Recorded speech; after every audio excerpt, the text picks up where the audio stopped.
है वो भारत की रियलिटी बन गई है।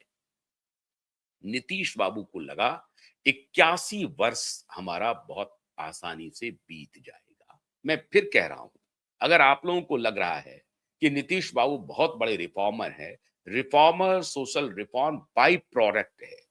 बेसिकली नीतीश कुमार एक स्वार्थपरक राजनीति के सबसे बड़े सिंबल है।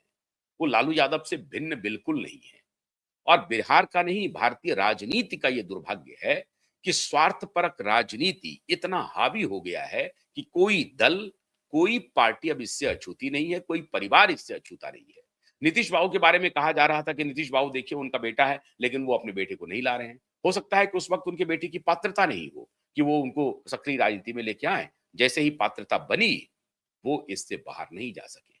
और अब नीतीश बाबू बहुत साइलेंटली अपनी रणनीति बना करके 81 वर्ष तक अपनी जिंदगी को सुरक्षित किया सबसे पहले।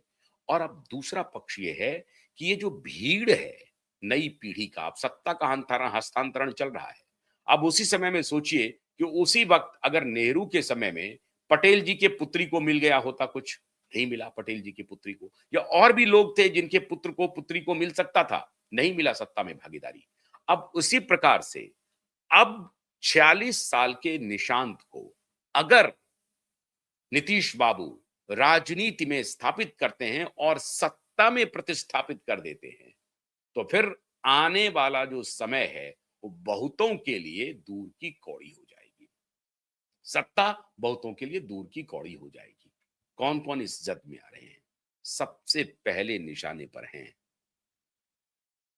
श्रीमान भतीजे तेजस्वी यादव जी, और दूसरे निशाने पर हैं जो गीत गा रहे थे, Bihar first Bihari first, Bihar first Bihari first. अरे साहब, बिहार फर्स्ट बिहारी फर्स्ट को तो आपने तबाह कर दिया। टिकटें बेची, अपनी पार्टी को पैसे वाले माफिया गुंडे मवाली इनसे भर दिया। टिकटें बेची आपने इलेक्शन में, और छोटे लाभ के लिए, छोटे पैसे के लिए पार्टी का जो चरित्र होता है उसे आपने तबाह कर दिया। और आपको लगता है कि नहीं, स्मृति बहुत कम होती है, इलेक्शन तो किसी अन्य मुद्दे पर लड़ा जाता है, ये छोटी छोटी बातें गौण हो जाती है। ऐसा होता नहीं है, ऐसा होता नहीं है। मैंने कल भी कहा था आपको कि अगर आप लार्जर देन लाइफ इमेज लेकर के राजनीति में जाते हैं तो फिर लंबा चल सकते हैं।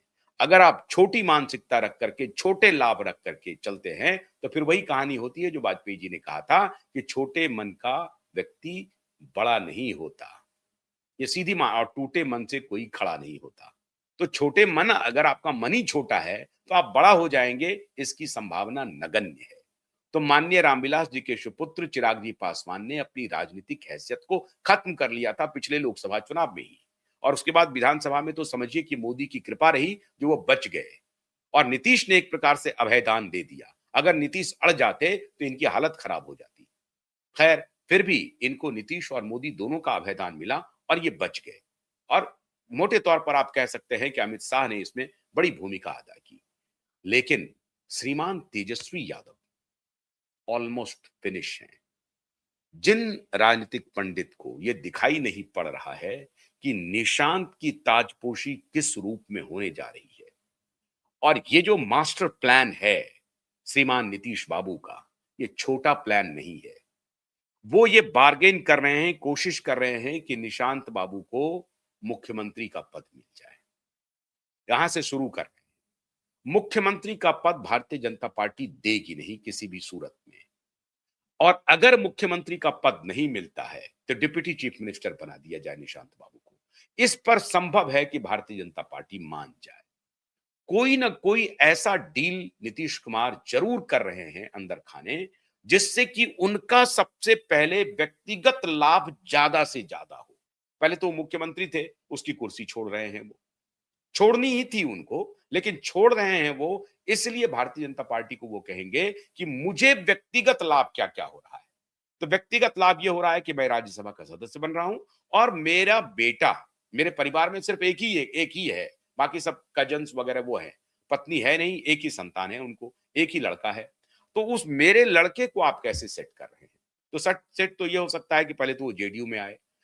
तो जेडीयू की पॉलिटिक्स पर अभी मैं बाद में आता हूं। पहले सत्ता में भागीदारी जो है वो उनके परिवार की, फिर पार्टी की, परिवार की सत्ता में भागीदारी कैसे सुनिश्चित की जाएगी, इसकी डील चल रही है। और सत्ता में भागीदारी के लिए ये कहा जा रहा है कि नहीं नहीं मेरा जेडीयू खत्म हो जाएगा, अगर निशांत को आपने मुख्यमंत्री नहीं बनाया तो बहुत मुश्किल हो जाएगा, लोग हमसे काफी जुड़े हुए हैं, हमारे जो सपोर्टर हैं, हमारे जो वोटर हैं वो बहुत नाराज हैं कि मैं दिल्ली जा रहा हूं, मैं पार्टी को छोड़ रहा हूं, मैं बिहार को छोड़ रहा हूं, बिहार के लोग परेशान हैं, सड़क पर आकर के नारेबाजी कर रहे हैं। ऐसा नहीं होगा, अगर एक ही रास्ता हो सकता है कि आप निशांत बाबू को मुख्यमंत्री बना दें।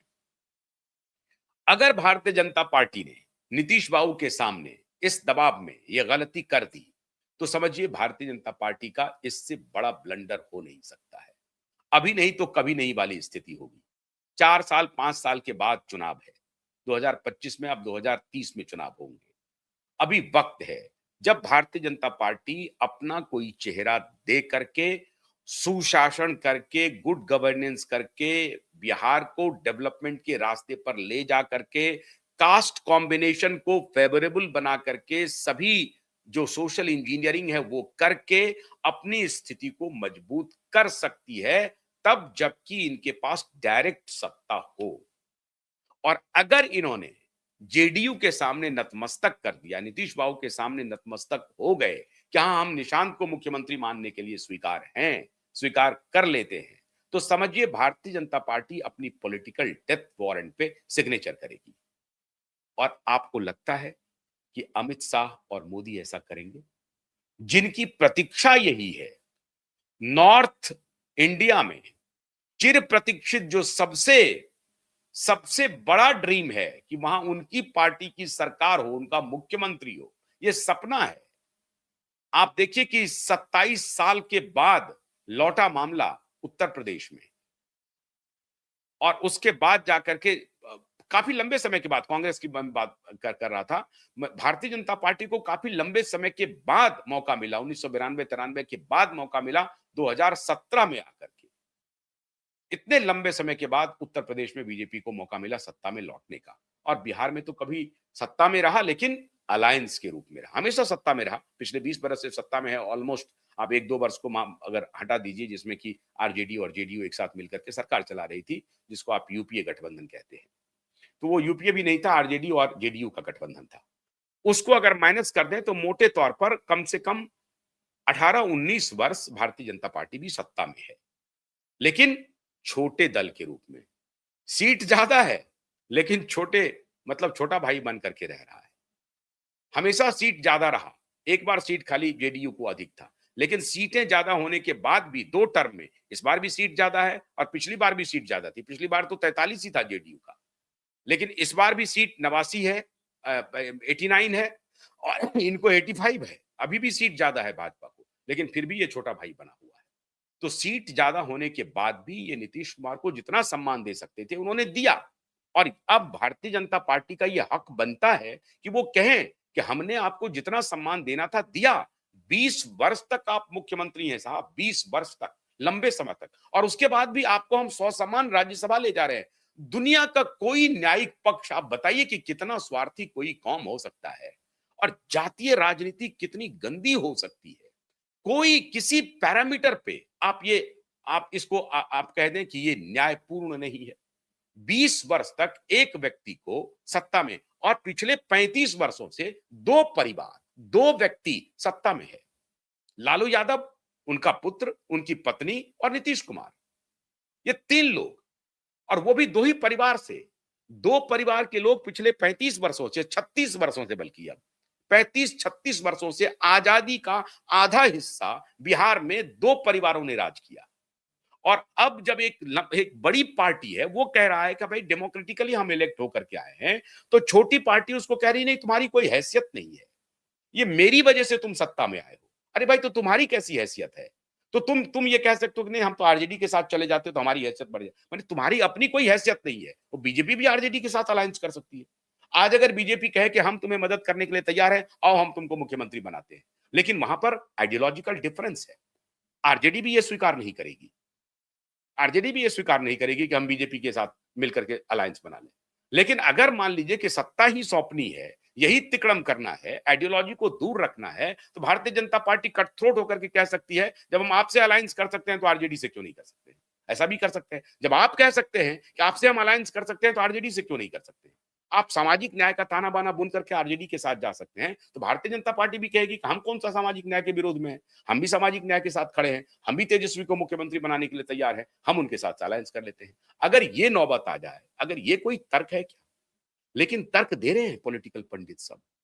जो नीतीश बाबू के पॉलिटिकल पंडित हैं, वो तर्क दिए जा रहे हैं कि नहीं नीतीश बाबू ऐसा कर सकते हैं।